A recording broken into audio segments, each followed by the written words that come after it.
Hinderman Sports 84, back another video. The fight is here. Errol Spence Kell Brook is going down tomorrow. This is my final prediction video of who wins this epic event, epic bout between two top fighters. This is a cagey fight. It's not an easy fight to call.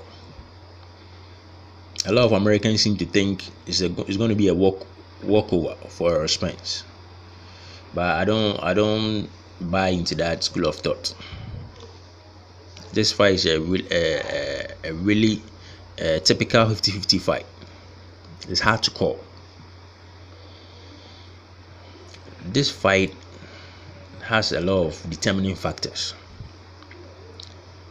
In order to call this fight, you have to know how Kell Brook is going to react going down in weight after going up to middleweight to fight Triple G, and he's coming back down to welterweight. How is his body going to react?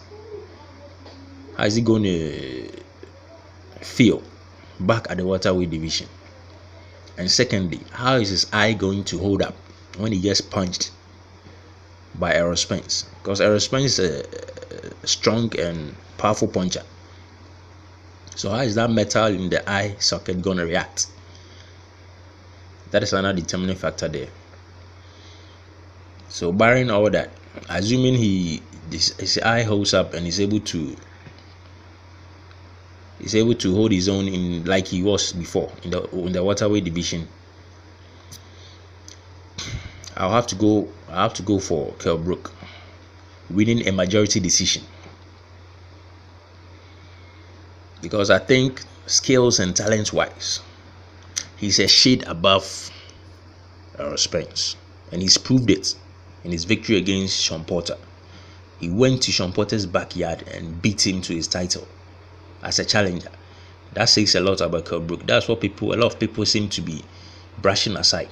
They don't seem to realize that it takes a momentum. How do you call it? It takes a great effort. It takes a lot from a boxer to go from his place of comfort to another, to hostile territory, to wrestle a title of a champion.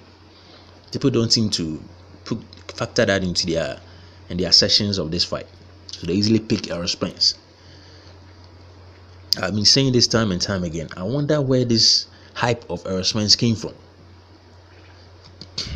He's the truth, man down. He's been knocking people here and there.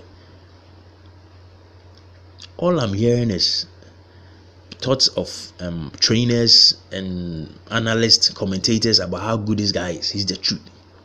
But this guy is the same person who went to the Olympics. He went to the 2012 Olympics in London, and he was eliminated in the quarterfinals. So what was the truth then? He wasn't the truth then. Did he just discover the truth? I don't really get because if this guy was really who he say he was, he should be proving it in his upcoming. At least you should have gotten into the medal zone. Maybe you lost by a robbery. People realized that you were the goods and things just didn't go your way. But you didn't even get to the medal zone. You are supposed to be the truth, and in the Olympics, which happened just in 2012, you were eliminated in the quarterfinals. So what was the truth back then? Or he just discovered the magic formula? Errol Spence is a fighter I respect and I like him.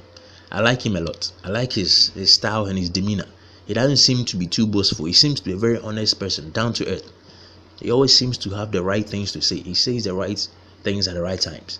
But his followers and those who support him make him look bad, which is really bad. I don't really like to go against him because I really have nothing against him.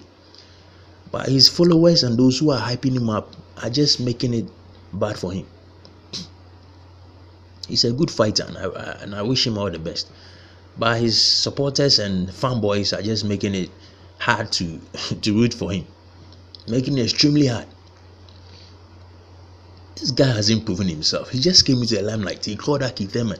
The moment this guy calls out a fighter and the fighter doesn't show interest in fighting, automatically the guy is darkening. Automatically he's darkening. So that means he's supposed to get any fight he wants. And when he calls you, you just have to answer his call. If you don't, you are darkening him.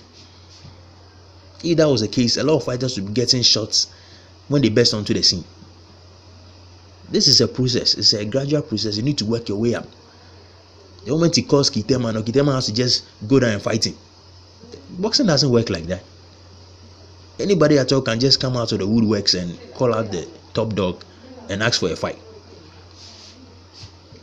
So this guy, the hype around this guy, if he doesn't take time, will be his undoing, because it's going to put a lot of pressure on his shoulders. A lot of pressure. People are giving him all kinds of accolades and recognition when he hasn't really done nothing. I understand if he comes from your, how do you call it? You're from the same country and you support him, but you have to support him in a reasonable and sensible way. You don't just come out saying outlandish things. He will knock him out. He will do this. He will walk like Kell Brook has nothing to offer. He's just going to have his way. Kell Brook just can't do anything to him. So I have a feeling that tomorrow people are going to come to a rude awakening with Errol Spence, because they'll be sleeping on Kell Brook for a long time, and before they realize, they wouldn't know what hit them. Kell Brook is really criminally underestimated in this fight.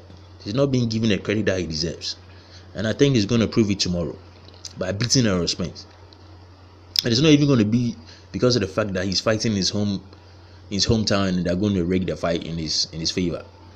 He's going to beat Errol Spence in the majority decision, barring whether he's able to adjust, able to fight in the welterweight division like he used to, and if his eye holds up. If all those things are able to stabilize for Kell Brook, he's going to win this fight. I see him winning this fight in a majority decision. That is my prediction for this fight. What is your prediction for this fight? Let me know in the comment section below. Thank you for your time. If you like my commentary, subscribe and give the video a thumbs up. I make commentaries like this every other day. Catch you on the next video. Bye for now.